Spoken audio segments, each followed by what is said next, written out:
There is a dollar bill on the floor of a crawl space, not a utility bill, not a calculation. An actual folded dollar bill sitting on bare soil under the subfloor of a house where someone just replaced the roof and added blown-in insulation to the attic. The heating bill that month was higher than it was before the renovation.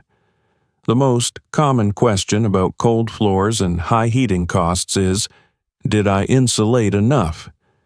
The answer most people receive is, add more to the attic. And that answer is technically accurate in one direction while being completely useless in another.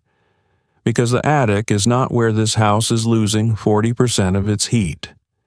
This is part of a series on the physics of shelter. If you want the rest, subscribe now, because the next video covers two identical walls, one with mold and one without, and the difference is not the paint. The answer to the floor problem starts underground. A crawl space is a gap between the ground and the subfloor, typically 18 to 36 inches tall, often left unfinished. In an unencapsulated crawl space, the ground is bare earth, the perimeter vents are open, and the floor joists above are either uninsulated or insulated in a way that makes the moisture problem significantly worse. The thermal problem in an untreated crawl space operates through two mechanisms, not one. The first mechanism is conduction.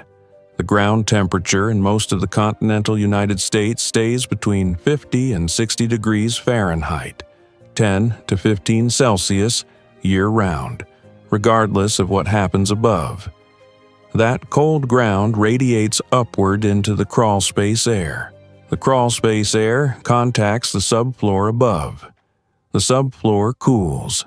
The floor you walk on in January is cold, not because of the outdoor air temperature, but because it is in thermal contact with ground that never changes temperature. The second mechanism is air movement. Perimeter vents in a crawl space, installed to prevent moisture buildup, bring outdoor winter air directly under the floor. In a house with no vapor barrier on the ground, that moving cold air carries additional moisture from the bare soil. The floor joists absorb that moisture. The insulation between the joists, if any exists, becomes damp. Damp insulation loses 60 to 80% of its rated R value. The barrier, meant to keep you warm, becomes nearly transparent to heat. Both mechanisms together account for up to 40% of a home's winter heat loss when the crawl space is untreated.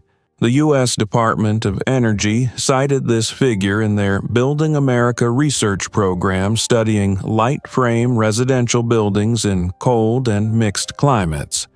40%. Not the attic, the floor. And the attic gets the money. Here is where the villain appears. The original contractor who built or renovated this house had a choice at the crawl space stage.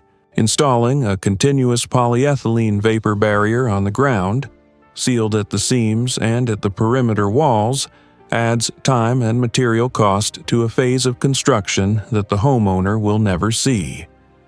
The crawl space is not inspected during a walkthrough. It is not mentioned in the listing. It is not in the photographs.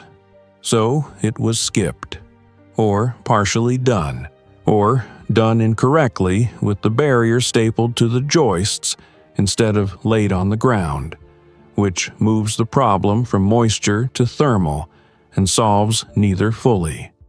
The homeowner did not know. The homeowner added attic insulation because that is what the energy audit recommended. The energy audit recommended it because the attic was the most accessible problem. The crawl space, which would have required a full assessment of the encapsulation state, was noted as adequate and moved past. It was not adequate. Here is what adequate looks like.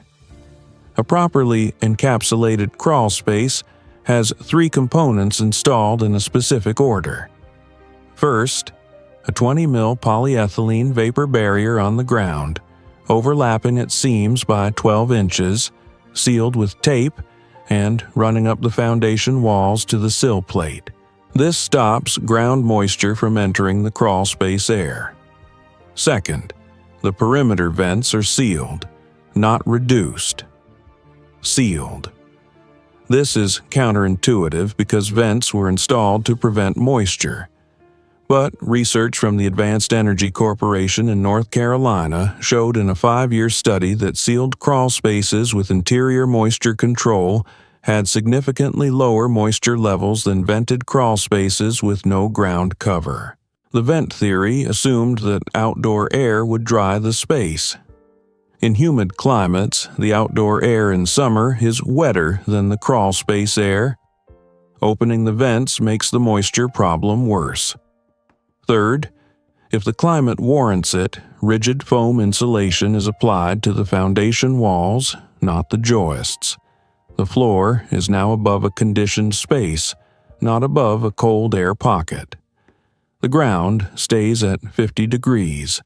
The crawl space air warms to within a few degrees of the interior. The subfloor above is no longer in thermal contact with winter. The floor temperature change from this sequence, measured in field studies published by Oak Ridge National Laboratory, averages between 8 and 14 degrees Fahrenheit, 4 to 8 Celsius within one heating season. That is not a small number when you're walking barefoot on hardwood in January.